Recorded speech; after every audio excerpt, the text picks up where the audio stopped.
అన్నదాత అన్నదాత మీ అన్నదాత చెమటోడ్చి ఆహారాన్నందించే రైతన్నా అనునిత్యం నీ కండదండగా నిలిచే నేస్తం ఎవరన్నా అన్నదాత అన్నదాత మీ అన్నదాత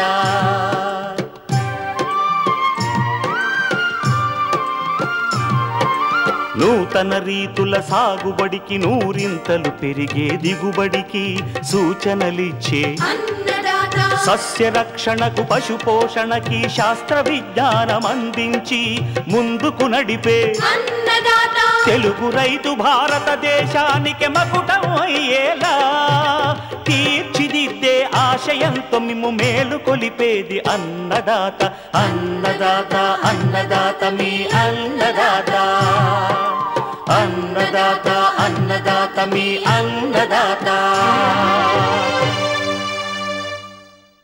అన్నదాత ప్రేక్షకులకు నమస్కారం. ఈనాటి ముఖ్యాంశాలు: వానాకాలంలో మొక్కజొన్నను ఆశించే బ్యాక్టీరియా కాండంకుళ్ళు, ఆకుమచ్చ, ఎండు తెగుళ్లు సమగ్ర యాజమాన్యం. ఎదిగే దశలో ఉన్న నువ్వు పైరులో సస్యరక్షణ. పాలీహౌస్లలో టమాటా సాగు అధిక దిగుబడికి మెలకువలు. ఇంకా జై కిసాన్ వ్యవసాయ సమాచారం.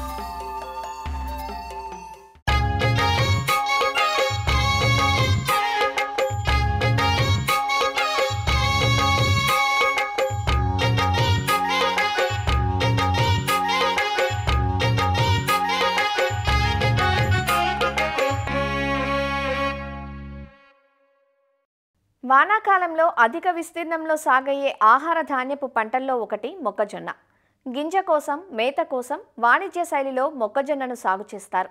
అధిక భాగం వర్షాధారంగానే సాగయ్యే ఈ పంటలో వానాకాలంలో తెగుళ్ల తాకిడి ఎక్కువగా ఉంటుంది. వర్షాలు ఎక్కువైన సందర్భాల్లోనూ, నీటి ఎద్దడి, వర్షాభావ పరిస్థితులు ఎదురైన సందర్భాల్లోనూ మొక్కజొన్నను కాండంకుళ్ళు, ఎండు తెగుళ్లు ఆశిస్తాయి. అరుదుగా ఆకుమచ్చ తెగులు కూడా ఆశిస్తుంది. వీటి వల్ల దిగుబడిని నష్టపోవలసి వస్తుంది. వానాకాలంలో మొక్కజొన్నను ఆశించే తెగుళ్ల నివారణకు సమగ్ర యాజమాన్యం చేపట్టాలంటూ తెలియజేస్తున్నారు రాజేంద్రనగర్లోని ప్రొఫెసర్ జయశంకర్ తెలంగాణ రాష్ట్ర వ్యవసాయ విశ్వవిద్యాలయం మొక్కజొన్న పరిశోధనా కేంద్రం సీనియర్ శాస్త్రవేత్త డాక్టర్ బి మల్లయ్య. ముఖ్యంగా మన తెలుగు రాష్ట్రాల్లో మొక్కజొన్న సాగులో చూస్తే రైతులు ఎదుర్కొంటున్నటువంటి ఒక ప్రధాన సమస్యల్లో ఈ తెగులు కూడా అతి ప్రధానమైనది. ముఖ్యంగా ఈ మధ్య కాలంలో మనకు ఉన్నటువంటి మారుతున్న వాతావరణ పరిస్థితులలో, ముఖ్యంగా ఈ వర్షాకాలంలో రకరకాల తెగుళ్ళు వచ్చి రైతులు వారి యొక్క దిగుబడిలో 20 నుంచి 30% వరకు కూడా దిగుబడి తగ్గడం జరుగుతూ ఉంది. ఈ తెగుళ్లలో అతి ప్రధానమైన చూసినట్టయితే ముఖ్యంగా ఈ బ్యాక్టీరియా కాండంకుళ్ళు తెగులు. ముఖ్యంగా ఈ జూలై, ఆగస్టు ప్రాంతంలో ఒక 20 నుంచి 25 రోజుల వరకు కూడా, అంటే ఎక్కువ వర్షాలు పడుతూ నేల తడిగా ఉన్నప్పుడు కొన్ని రకాలలో మాత్రము ఈ తెగులు అధికంగా వచ్చి మరి మొక్క యొక్క కాండమంతా కూడా నీటిలో తడిచినట్టుగా మారి, తదనంతరము నలుపుగా మారి, కాండమంతా కూడా కుళ్ళిపోయి కుళ్ళిన కోడిగుడ్డు వాసన వస్తూ చనిపోవడం జరుగుతూ ఉంది. ఈ తెగులు నివారణకు అతి ప్రధానంగా రైతులు చేయాల్సింది తట్టుకునే రకాలను వేసుకోవడము, ఈ నీరు పోవడానికి కావలసినటువంటి ఏర్పాట్లు చేసుకోవడము. దీనికి మామూలుగా తెగులు వాడేటువంటి ఫంగిసైడ్స్ అంతగా అందుబాటులో లేవు. బ్లీచింగ్ పౌడర్ అనే మందుని ఒక 5 కిలోల ఎకరానికి చొప్పున మనము ఏ ప్రాంతంలో అయితే ఈ తెగులు వచ్చి మొక్కలు చనిపోవడం జరుగుతూ ఉందో ఆ ప్రాంతంలో వేసుకున్నట్టయితే ఈ తెగుల నుంచి మనము పంటను కాపాడుకోవచ్చు. ఈ మధ్య కాలంలో మనం చూస్తున్నటువంటి ఇంకొక ప్రధానమైన సమస్య, ఒకటి జూలై, ఆగస్టు ప్రాంతాల్లో వర్షాలు ఎక్కువ పడడం లేదా వర్షాలు అస్సలే లేకపోవడం. ఇలాంటి పరిస్థితుల్లో కూడా ఎప్పుడైతే మొక్కజొన్న పూత దశలో ఉంటుందో అప్పుడు ఈ ఎండు తెగుళ్ళు లేదా కాండంకుళ్ళు తెగుళ్ళు అనేటివి ప్రధాన సమస్యగా వస్తూ ఉన్నాయి. ముఖ్యంగా కాండం అంతా కుళ్ళిపోవడం, నలుపుగా మారిపోవడం లేదా పీచులాగా తయారవడం. ఇవి మాక్రోఫోమినా, ఫ్యుజేరియం లేదా సెఫలోస్పోరియం అనేటువంటి భూమిలో ఉండేటువంటి శిలీంధ్రాల ద్వారా వచ్చి మొక్కంతా కూడా నిలువున ఎండిపోయి మొక్క మరి పడిపోవడము, దిగుబడిలో చాలా వరకు 30, 40, 50% కూడా దిగుబడి తగ్గడం జరుగుతూ ఉంది. మెయిన్గా ఈ రెండింటిని ఈ మధ్య కాలంలో ప్రధాన సమస్యలుగా గమనించడం అనేది, ఇవి రాకుండా చూసుకోవాలన్నప్పుడు రైతులు ప్రధానంగా చేయాల్సింది మొదట వర్షాకాలం ప్రారంభం నుండే లోతైన దుక్కులు చేసుకోవడము. ఒకపారి తెగులు కనిపించిన తర్వాత వాటిని నివారణ చాలా కష్టం. కాబట్టి తెగులు రాకముందు ఏమైనా తట్టుకునే రకాలు ఉన్నాయా అని తెలుసుకొని వాటిని నివారించుకోవాలి. ముఖ్యంగా ఈ ఎండు తెగుళ్ళ నివారణకు మన ప్రొఫెసర్ జయశంకర్ తెలంగాణ వ్యవసాయ విశ్వవిద్యాలయము, మొక్కజొన్న పరిశోధన స్థానం రాజేంద్రనగర్ మరియు కరీంనగర్ వారు అభివృద్ధిపరిచినటువంటి DHM 117 కానివ్వండి, కరీంనగర్ మొక్క 1 కానివ్వండి, ఈ ఎండు తెగులకు బాగా తట్టుకుంటాయి. రైతులు ఈ రకాలను వేసుకోవాలి. 2, ఖచ్చితంగా విత్తన శుద్ధిని పాటించాలి. విత్తన శుద్ధికి కూడా కెమికల్స్తో పాటు జీవశిలీంధ్రాలు అనేటువంటి ట్రైకోడర్మా విరిడే కానివ్వండి, సూడోమోనాస్ ఫ్లోరసెన్స్తో కానీ విత్తన శుద్ధి చేసి పెట్టుకున్నట్టయితే కొంతవరకు ఈ తెగుళ్ళ నుంచి మనము రక్షణ కల్పించుకోవచ్చు.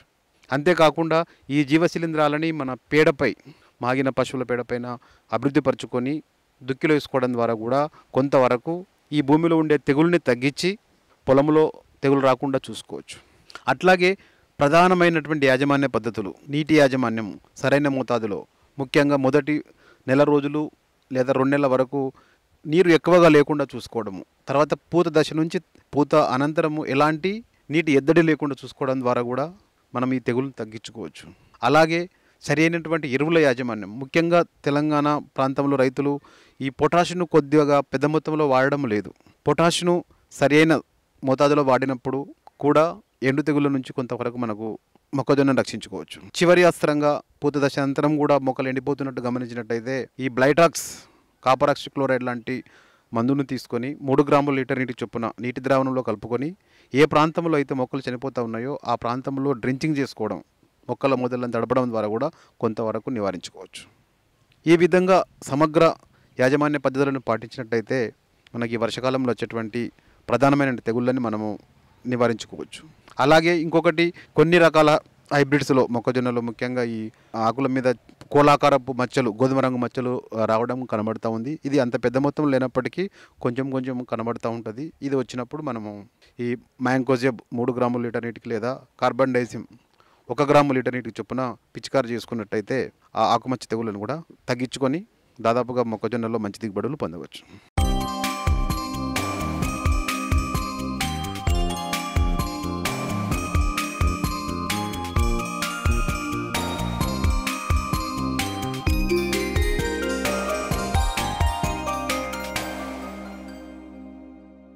అతి తక్కువ సమయంలో తక్కువ వనరులతో నికర లాభాన్ని ఆర్జించి పెట్టే నూనె గింజల పంట నువ్వు. ఖరీఫ్, రబీ, వేసవి ఇలా 3 కాలాల్లోనూ సాగుకు అనుకూలంగా ఉండే నువ్వులో మిగిలిన కాలాలతో పోలిస్తే వర్షాకాలపు నువ్వు పైరులో చీడపీడల సమస్య అధికంగా ఉంటుంది. ముఖ్యంగా రసం పీల్చు పురుగులు, ఆకుముడత, వేరుకుళ్ళు, వెర్రి తెగులు, బూడిద తెగుళ్ళు వంటివి పంట దిగుబడులను, నాణ్యతను దెబ్బతీస్తాయి. వర్షాధారంగా సాగు చేసిన నువ్వు పైరు ప్రస్తుతం శాఖీయ దశలో ఉంది. ఈ దశలో నువ్వు సాగులో చేపట్టాల్సిన సస్యరక్షణ పద్ధతుల గురించి వివరిస్తున్నారు ఆచార్య ఎన్జీ రంగా వ్యవసాయ విశ్వవిద్యాలయం, నెల్లూరు జిల్లా కృషి విజ్ఞాన కేంద్రం విస్తరణ విభాగం శాస్త్రవేత్త డాక్టర్ లోకేష్ బాబు. నెల్లూరు జిల్లాలో తీసుకున్నట్టయితే నువ్వు పంట వెజిటేటివ్ స్టేజ్లో ఉందండి.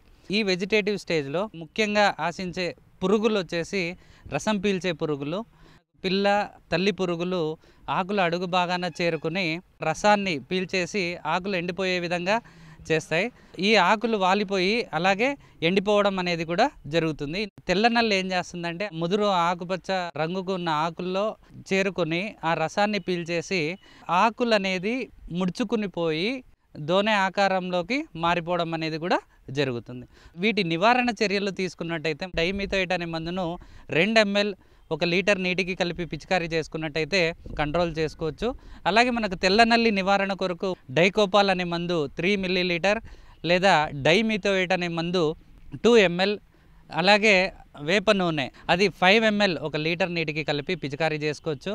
అదేవిధంగా ఇమిడాక్లోప్రిడ్ అనే మందు 0.3 ml, అలాగే థయోమిథాక్సామ్ అనే మందు 0.3 గ్రామ్, అలాగే థయోక్లోప్రిడ్ అనే మందు 1 ml 1 లీటర్ నీటికి కలిపి పిచికారీ చేసుకున్నట్టయితే మనము ఈ రసం పీల్చే పురుగుల బారిన పడకుండా కాపాడుకోవచ్చు.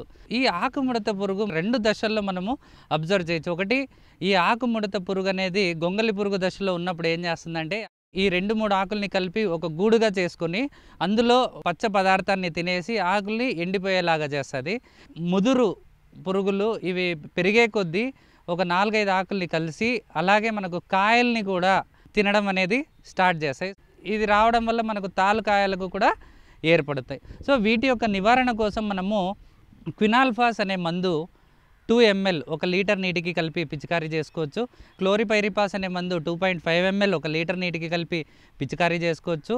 అలాగే ఫ్లూబెండమైడ్ అనే మందు 0.3 ml లేదా ప్రొఫెనఫాస్ 2 ml లేదా స్పైనోసాడ్ అనే మందు 0.2 ml లేదా క్లోరాంట్రనిప్రోల్ అనే మందు పిచికారీ చేసుకున్నట్టయితే నువ్వు పంటను ఆకుముడత పురుగు బారిన పడకుండా కాపాడుకోవచ్చు. తెగుళ్ళు గురించి మనం మాట్లాడుకున్నట్టయితే వేరుకుళ్ళు లేదా కాండంకుళ్ళు ఆశించినప్పుడు మనకేంటంటే ఆకులు ఎండిపోతాయి, కాండం మీద కూడా చారలు ఏర్పడతాయి. అలాగే మనము కాండాన్ని చీల్చి చూసినప్పుడు గోధుమ రంగు చారలు అనేది కూడా మనం గమనించుకోవచ్చు. భూమిలో అధిక ఉష్ణోగ్రత ఉన్నప్పుడు తెగులు సోకడానికి ఎక్కువ ఆస్కారం అనేది కూడా ఉంటుంది. వీటి నివారణ కొరకు మనం ముఖ్యంగా తీసుకున్నట్టయితే విత్తనం వేసేటప్పుడు కార్బెండిజం అనే మందును 3 గ్రామ్ 1 కేజీ విత్తనానికి కలిపి విత్తన శుద్ధి చేసుకున్నట్టయితే ఈ తెగుళ్ళ బారిన పడకుండా మనం కాపాడుకోవచ్చు. అదే పంట పైరు మీద మనము కాపర్ ఆక్సిక్లోరైడ్ లేదా మ్యాంకోజెబ్ అనే మందును పిచికారీ చేసినట్టయితే వేరుకుళ్ళు కాండం కుళ్ళు తెగుళ్ళ బారిన పడకుండా పంటను కాపాడుకోవచ్చు. ఆకుమచ్చ తెగుళ్ళని కూడా మనము చెప్పుకుంటాం. ఈ గాలిలో తేమ శాతం ఎప్పుడైతే ఎక్కువ ఉంటుందో ఈ ఆకుమచ్చ తెగుళ్ళు వ్యాపించడానికి ఎక్కువ ఆస్కారం ఉంది. ఆకులపై అలాగే కాండంపై గోధుమ రంగు మచ్చలు ఏర్పడతాయి. మచ్చలు ఆకు అంతా వ్యాపించి ఆకులు వాలిపోవడం అనేది కూడా జరుగుతుంది. 1 కేజీ సీడ్కి 3 గ్రామ్ కార్బెండిజం మందును వేసి మనం విత్తన శుద్ధి చేసుకున్నట్టయితే ఆకుమచ్చ తెగుళ్ళు బారిన పడకుండా మనం కాపాడుకోవచ్చు. అలాగే పంట మీద మనము 3 గ్రామ్ మ్యాంకోజెబ్ అనే మందును 1 లీటర్ నీటికి కలిపి 15 రోజుల వ్యవధిలో 2 నుంచి 3 సార్లు పిచికారీ చేసుకున్నట్టయితే ఆకుమచ్చ తెగుళ్ళ నుంచి మన పంటను రక్షించుకోవచ్చు. వెర్రి తెగులు అని కూడా మనం చెప్తాము. ఈ వెర్రి తెగుల్ని మనం ఫిల్లోడి అని కూడా పిలుస్తాము. ఇది పూత సమయంలో ఎక్కువగా వస్తుంది. ఈ తెగులు సోకిన మొక్కల్లో ఏంటంటే పువ్వులోని భాగాలన్నీ ఆకుల మాదిరి ఏర్పడి కాయలు ఏర్పడకుండా మనకు పంటను నష్టం అనేది జరుగుతుంది. ఈ తెగులు ముఖ్యంగా మనకు దీపపు పురుగుల ద్వారా వ్యాపిస్తుంది. ఈ తెగులు సోకిన మొక్కలను మనము పీకేసి దాన్ని కాల్చేసేయాలి.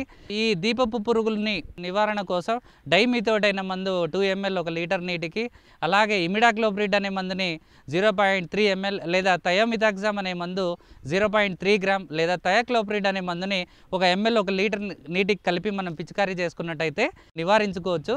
అదేవిధంగా పంటను వెర్రి తెగుళ్ళ బారిన పడకుండా మనం కాపాడుకోవచ్చు.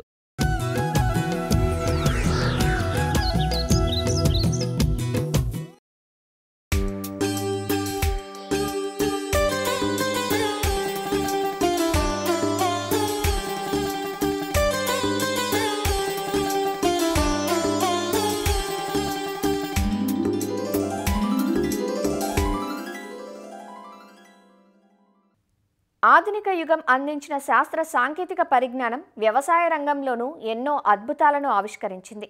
ఒకప్పుడు కాలానుగుణంగా పండించే కూరగాయలను సైతం ఏడాది పొడవునా సాగు చేసేందుకు అవకాశం కల్పిస్తున్నాయి హైటెక్ సాగు పద్ధతులు. ప్రకృతి కరుణ మీద ఆధారపడి కర్రు సాగించే పరిస్థితి నుంచి నియంత్రిత వాతావరణంలో రక్షిత విధానాలతో రెట్టింపు దిగుబడులను సాధిస్తూ వ్యవసాయం అంటే దండగ కాదు పండగ అని నిరూపిస్తున్నారు ఎందరో అభ్యుదయ రైతులు. ముఖ్యంగా కూరగాయ పంటలలో టమాటా, వంగ, క్యాబేజీ, క్యాలీఫ్లవర్, కలర్ క్యాప్సికం, కీరా వంటివి పండిస్తూ రైతులు ఆర్థికంగా పరిపుష్టి చెందుతున్నారు. ఏడాది పొడవునా డిమాండ్ ఉండే టమాటా సాగును హరిత గృహాలలో ఎలా చేపట్టాలో, సాగులో ఎలాంటి మెలకువలు పాటించాలో ఈనాటి కార్యక్రమంలో తెలుసుకుందాం.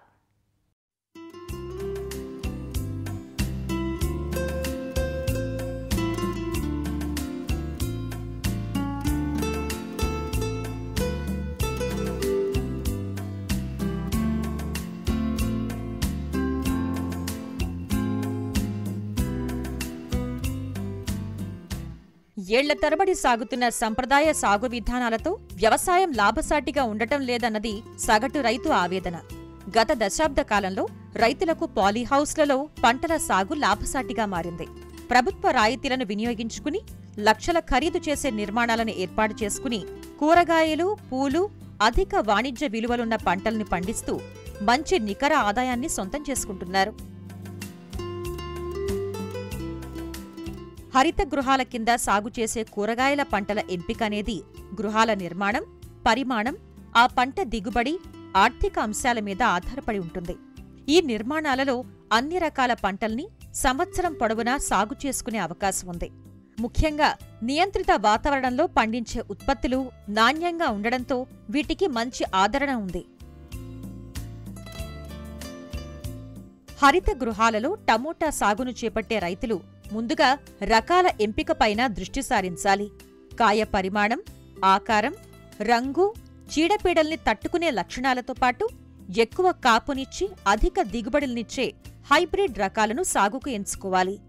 టమోటాలో DARL 303, HT6, SUN 764, NS 1237, 4130, Naveen NTT 5, 120, Pusa దివ్య వంటి రకాలు సాగుకు అనుకూలంగా ఉన్నాయి. రైతులు బెడ్ల తయారీ నుంచి శాస్త్రీయతను పాటించాలి. ఎర్రమట్టి 4 పాళ్లు, 1 పాలు పశువుల ఎరువు, 1 పాలు వర్మీ కంపోస్ట్, 1 పాలు వరి పొట్టు కలిపి ఎత్తు బెడ్లను తయారు చేసుకోవాలి. ఒక్కో బెడ్డు ఎత్తు 35 సెంటీమీటర్లు ఉండేలా 2 బెడ్ల మధ్య దూరం 1.5 అడుగు ఎడంతో కాలిబాటలు ఏర్పరచుకోవాలి. బెడ్లను సోలరైజేషన్ చేసుకోవడం ద్వారా నేల నుంచి ఆశించే తెగుళ్లను అదుపులో ఉంచవచ్చు. 25 నుంచి 30 రోజుల వయస్సున్న ఆరోగ్యవంతమైన నారును ఈ బెడ్లపై వరుసల మధ్య 60 సెంటీమీటర్లు, వరుసల్లో మొక్కల మధ్య 45 సెంటీమీటర్ల ఎడంతో నాటుకోవాలి. ఈ సాగు విధానంలో కలుపు సమస్య తక్కువగా ఉంటుంది. ఒకవేళ కలుపు కనిపించినట్లయితే కూలీలతో తీయించాలి. నీటి యాజమాన్యమంతా డ్రిప్ పారుదల క్రిందే జరుగుతుంది. కాబట్టి సూచించిన పోషకాలను ఫర్టిగేషన్ విధానంలో అందించటం మంచిది. 19-19-19 కాల్షియం, అమ్మోనియం నైట్రేట్, పొటాష్ వంటి ఎరువుల్ని క్రమం తప్పకుండా అందించాలి.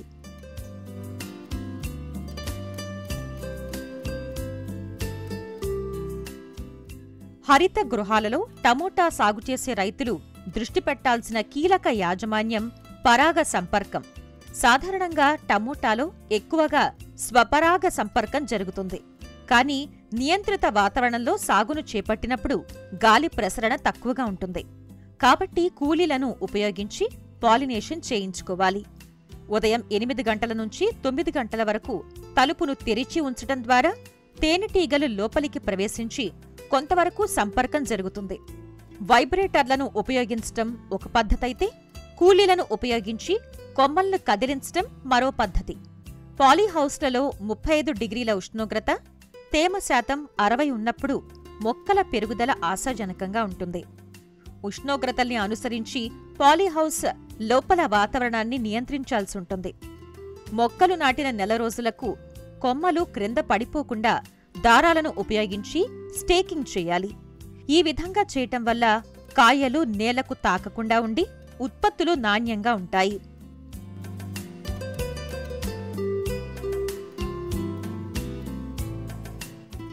ఇలాంటి సాగు విధానంలో చీడపీడల సమస్య తక్కువగా ఉన్నప్పటికీ ఎప్పటికప్పుడు మొక్కల్ని గమనించుకుంటూ తగిన యాజమాన్య పద్ధతుల్ని పాటించాలి. రసం పీల్చు పురుగుల్ని అదుపులో ఉంచటానికి పసుపు, నీలం రంగు జిగురు ఎరలను ఏర్పాటు చేసుకోవాలి. వారానికి ఒకసారి లీటర్ నీటికి 5 మిల్లీలీటర్ల వేప నూనె, కొద్దిగా సబ్బు పొడి కలుపుకుని మొక్కలపై పిచికారీ చేయటం వల్ల చీడపీడల్ని అదుపులో ఉంచవచ్చు. మొక్కలు నాటిన 65 రోజులకు మొదటి కాపు అందివస్తుంది. మనం చేపట్టే యాజమాన్య పద్ధతుల వల్ల పైరును 5 నుంచి 6 మాసాల వరకు కొనసాగించవచ్చు. ఆరుబయట సాగును చేపట్టినప్పుడు ఎకరాకు 30 టన్నుల దిగుబడి వస్తే, పాలీహౌసుల్లో సాగు చేసినప్పుడు 70 నుంచి 80 టన్నుల అత్యధిక దిగుబడిని సాధించే అవకాశం ఉంది. ఈ విధానంలో రైతుకు కలిసి వచ్చే మరొక అంశం అంతర పంటల సాగు. టమోటాతో పాటుగా ఎత్తు తక్కువగా పెరిగే క్యాబేజీ, కాలీఫ్లవర్, బ్రకోలీ, పాలకూర, కొత్తిమీర వంటి పంటల్ని సాగు చేయటం ద్వారా రైతుకు మిగిలే నికర ఆదాయం రెట్టింపవుతుంది.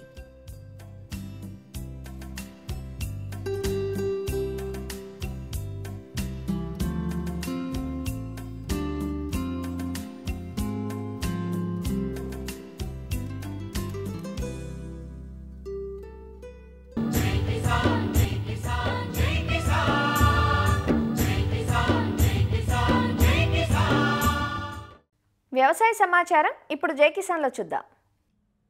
అన్నమయ్య జిల్లా రైల్వే కోడూరు నియోజకవర్గం పరిధిలో బొప్పాయి సాగు చేసిన రైతులు ఆందోళన బాట పట్టారు. పంట కోసి మార్కెట్కు తీసుకొచ్చేసరికి ధరలు తగ్గించేశారంటూ వాపోతున్నారు. గత వారంలో కిలో బొప్పాయికి 16 రూపాయల వరకు ధర పలకగా ప్రస్తుతం 9 రూపాయలు కూడా మించడం లేదంటూ ఆందోళన చెందుతున్నారు. రైల్వే కోడూరు నియోజకవర్గంలో వేల ఎకరాల్లో బొప్పాయి సాగులో ఉంది. రైల్వే కోడూరు, చిట్వేల్, పెనగలూరు, పుల్లంపేట, ఓబులవారిపల్లి మండలాల్లో పండిన బొప్పాయి పంటను రైల్వే కోడూరు నుంచి ఇతర ప్రాంతాలకు రవాణా చేస్తుంటారు. అయితే వ్యాపారులు సిండికేట్గా మారి ధర తగ్గిస్తున్నారంటూ రైతులు వాపోతున్నారు. బొప్పాయి పంటను 5 ఎకరాలు వేస్తున్నాము. 1 ఎకరాకు 1,00,000 రూపాయలు ఖర్చు వస్తుంది. ఈడ ధరలేమో గత వారం రోజులు 16 రూపాయలు అన్నారు. ఇప్పుడు వారం నుంచి రోజు స్ట్రైక్ అని చెప్పి బయట వర్షాలు పడుతున్నాయని చెప్పి రైతుకు రేట్లు తగ్గిస్తున్నారు. 7 రూపాయలు చెప్తున్నారు. అందువల్ల ఆందోళన చేయాల్సి వచ్చింది. రైతు రోడ్డు ఎక్కాల్సి వచ్చింది. పరాన్ తోటలు వేసినాము. వేసిన తర్వాత అద్దో ఇద్దో అని రేట్లు ఏమో బాగానే ఉన్నాయి అన్నారు. 16 రూపాయలకు పెంచినారు. 16 రూపాయల నుంచి 14 అన్నారు. 14 నుంచి 13 అన్నారు. 13 నుంచి 12 అన్నారు. 12 నుంచి 9 రూపాయలు అంటున్నారు. వ్యాపారస్తులు బాగుపడుతున్నారే కానీ దళారులు బాగుపడుతున్నారే కానీ మధ్యలో రైతులు వాళ్ళది గురించి పోతున్నారు. బొప్పాయి వేస్తున్నాము 10 ఎకరాలు. 10 ఎకరాలకు వచ్చి 8 లక్షలు ఖర్చు వచ్చింది. అది 10 నుంచి 16 వరకు రేటు పెట్టినారు. ఆ రేటు పెట్టినా కానీ 16 నుంచి మళ్ళీ తీసుకొని వచ్చి 2 రూపాయలు లాస్ట్కు 9 రూపాయలు చేసి వానలు పడుతున్నాయి ఇది అది చెప్పి వ్యాపారస్తులు సిండికేట్ అయిపోయినారు. సేట్లకు సిండికేట్ అయిపోయినారు. కాయంతా ఒకేసారి మార్కెట్ను చేరడంతోనే ధరలు తగ్గాయంటూ ఉద్యాన అధికారులు చెబుతున్నారు. పక్వతను బట్టి దపదపాలుగా కోతలు చేసి మార్కెటింగ్ చేసుకోవాలని సూచిస్తున్నారు. రైల్వే కోడూరు నియోజకవర్గంలో సుమారు 9,500 నుంచి 10,000 ఎకరాల వరకు మనకి ప్రతి సంవత్సరం కూడా బొప్పాయి పంటను సాగు చేయడం జరుగుతుంది. ఈ ప్రాంతంలో ప్రస్తుతము ప్రధానంగా ఎదుర్కొంటున్న సమస్య మార్కెటింగ్. గత వారం చూసుకున్నట్లయితే బొప్పాయి రైల్వే కోడూరు మార్కెట్లో టన్ను 16,000 రూపాయలుగా నడిచింది.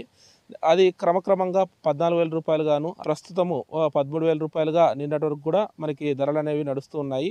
గత వారం రోజుల్లో చిట్వేల మండలంలో ఒక సమస్య అనేది ఎదురైంది. రైల్వే కోడూరు మార్కెట్లో టన్ను ధర 14,000 రూపాయలు నడుస్తున్నప్పటికీ కొంతమంది బొప్పాయి వ్యాపారులు చిట్వేల మండలంలో టన్ను 8,000 రూపాయలుగా రైతుల నుంచి కొనుగోలు చేస్తున్నారు అన్న వార్త రావడంతో రైతాంగం అంతా కూడా దానికి స్పందించి నిరసన వ్యక్తం చేశారు. సో దీనికి స్పందించినటువంటి ఉద్యానాధికారులు అదేవిధంగా మార్కెట్ శాఖ వారు వ్యాపారస్తులతో మాట్లాడి రైల్వే కోడూరులో ఏ విధంగా ధర ఉంటుందో అదేవిధంగా మనకి చిట్వేలు మండలంలో కూడా ధర ఉండేలా చూస్తామని హామీ ఇవ్వడం కూడా జరిగింది. కానీ ప్రస్తుత పరిస్థితుల్లో రైతులందరూ కూడా ఒకే కాలంలో మనకొసరికి ఈ బొప్పాయి పంటను సాగు చేయడం ద్వారా కాయ ఒకేసారి మార్కెట్కి రావడం ద్వారా మార్కెట్లో బొప్పాయికి డిమాండ్ తగ్గి క్రమక్రమంగా మనకొసరికి మార్కెట్ ప్రైస్ అనేవి తగ్గిపోతా ఉన్నాయి. దీని గురించి రైతులకు కూడా మేము సలహాలు సూచనలు అనేది ఇవ్వడం జరిగింది. కాయ పక్వానికి వచ్చినప్పుడే కాయను హార్వెస్ట్ చేసి మార్కెట్ చేసుకోవడం ద్వారా నాణ్యమైనటువంటి కాయకి అధిక ధరలు అనేవి పొందవచ్చని, ధరలు లేవు కదా అని తర్వాత క్రమేపీ ఈ ధరలు క్షీణిస్తాయేమో అని భయంతో మనము పక్వానికి రాకముందే కాయలు కోయడము, దాని ద్వారా మార్కెట్ల మీద ఒత్తిడి తీసుకొని రావడము, ఒకేసారిగా రైతులందరూ కూడా కాయలు కోయడం ద్వారా ఎక్కువ కాయ మార్కెట్లోకి వచ్చేసి తద్వారా మనకొసరికి డిమాండ్ అనేది తగ్గిపోవడము, ఈ విధంగా మనకొసరికి బొప్పాయి ధర పతనం అవ్వకుండా రైతులందరికీ కూడా మేము ఒకసారికి మా ఉద్యాన శాఖ తరఫున సలహాలు సూచనలు అనేది ఇవ్వడం జరిగింది. రైతులు ఎవరు కూడా కంగారు పడకుండా కాయ పక్వానికి వస్తుందో పక్వానికి వచ్చినటువంటి కాయను మాత్రమే హార్వెస్ట్ చేసి మార్కెట్ చేసుకోవడం ద్వారా ఖచ్చితంగా కూడా మన ఈ మార్కెట్ యొక్క డిమాండ్ని అదే విధంగా మెయింటైన్ చేసి ధరలను కూడా అదేవిధంగా స్థిరంగా మెయింటైన్ చేయడం అనేది జరుగుతుంది. ఈ బొప్పాయి ధరల గురించి అదేవిధంగా ఇక్కడ మార్కెట్ పరిస్థితుల గురించి ప్రతిరోజు కూడా పై అధికారులకు నివేదిక పంపించడం అనేది జరిగింది. వారు కూడా ఇక్కడ ధరలు స్థిరంగా ఉండేలా అదేవిధంగా రైతులకు లాభసాటిగా ఉండే ధరని స్థిరంగా ఉండేలా చూస్తామని హామీ కూడా ఇవ్వడం జరిగింది. బొప్పాయి సాగుకు లక్షల్లో ఖర్చు పెట్టామని మార్కెట్లో గిట్టుబాటు ధర కల్పించేలా చూడాలంటూ రైతులు కోరుతున్నారు. మరిన్ని విభిన్న అంశాలతో రేపటి అన్నదాతలో మళ్ళీ కలుసుకుందాం. నమస్కారం. అన్నదాతలు తమ సందేహాలు సమస్యలను 1800 టోల్ ఫ్రీ నెంబర్లో ఉదయం 10 గంటల నుంచి 11 గంటల మధ్య పని దినాలలో సంప్రదించగలరు. ఈ కార్యక్రమాన్ని యూట్యూబ్లో www.youtube.com/annadaata ETV లింక్ ద్వారా వీక్షించవచ్చు.